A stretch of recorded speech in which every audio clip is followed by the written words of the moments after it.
Well, hi there. My name's Matty Katos, and many of you probably know me as the Final Fantasy guy. I had absolutely no content this week to roll out a Final Fantasy throwback jam, so I decided I was going to make a new series called the Helldiver Tapes.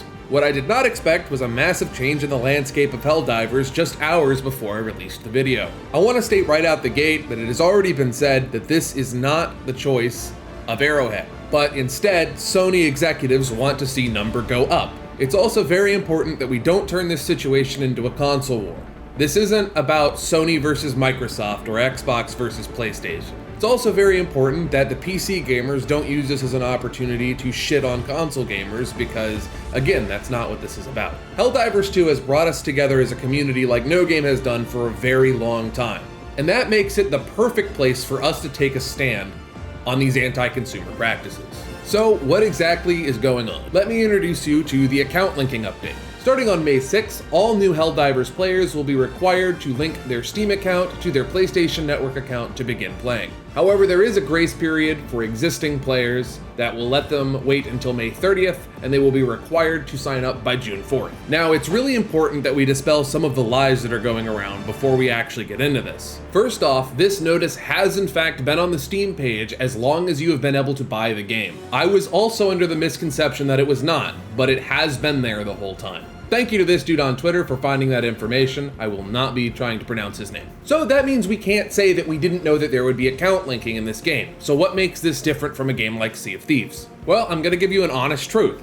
People don't read, and people tend to believe in other people's goodwill. See, that matters for a majority of us, because when we started playing Helldivers, it was already past the period where they had disabled mandatory account linking. And yes, there was in fact a period where mandatory account linking was on in the beginning of the Helldivers release. But after some server issues, that mandatory account linking was made optional. Many people who wouldn't have bought the game, knowing it was mandatory, then bought the game after being told it was optional by their friends. Now, I'm not going to assume that everyone who sees this is going to be a Steam user, so I'm going to explain how the refund policy works on Steam.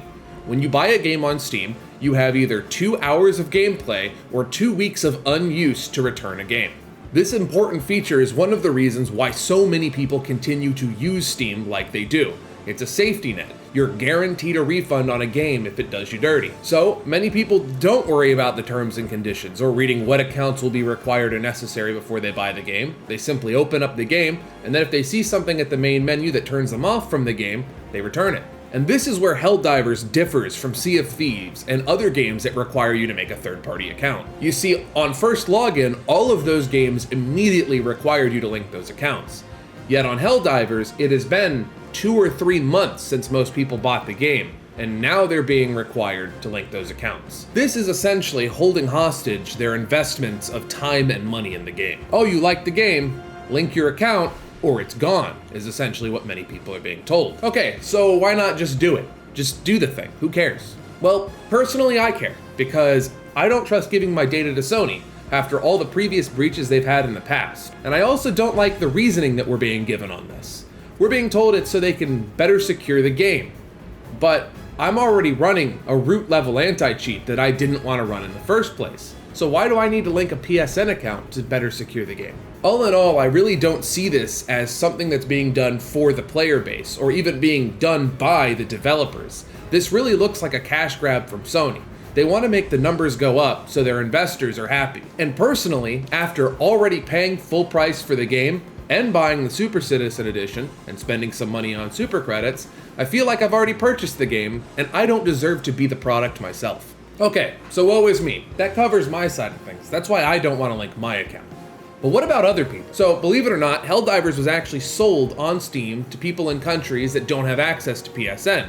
That means those people can't make an account even if they wanted to. I do want to say, however, that the CEO of Arrowhead has said that they are in communications about this issue, and they are trying to resolve it. And that covers the majority of the reasons that I've seen legitimate people not wanting or not being able to make this link. But the title card of this video didn't say that Helldivers sucks, it said Sony sucks. But all I've talked about is Helldivers, so why did I say Sony before? Well, that's because Sony does suck, and they've actually caused 3 major controversies in the gaming space in the last week of recording this video. They also retroactively updated their FAQ, which is pretty scummy. Alright, and now we're going to talk about Stellar Blade. It seems like the Stellar Blade devs were forced to censor a game that they didn't want to censor by Sony. Unfortunately, we can't really prove if this is true or not because the Stellar Blade devs are saying that the final product was what they were artistically trying to make. But with them having signed an exclusivity deal with Sony and needing their storefront to sell their game, I think we're going to have to take that statement with a grain of salt. It's also worth noting that Sony censored another game just days after the whole Stellar Blade situation. They censored a game that Nintendo didn't even censor, which is just crazy.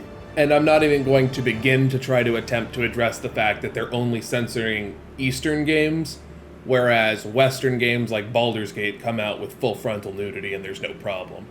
Anyway, closing statements. Helldivers 2 is a live service game, and a live service game needs players to stay alive, because without players, you do not have income, and without income, you cannot afford your servers. Without your servers, there is no place for Joel to make the bots and the bugs the things of our nightmares. Here's to hoping things work out, and that one day we all find ourselves back on the front line, fighting for democracy and freedom. This one was a little different. The next one will probably just go back to being a gameplay video. Don't expect video essays about issues in gaming. That's not my thing.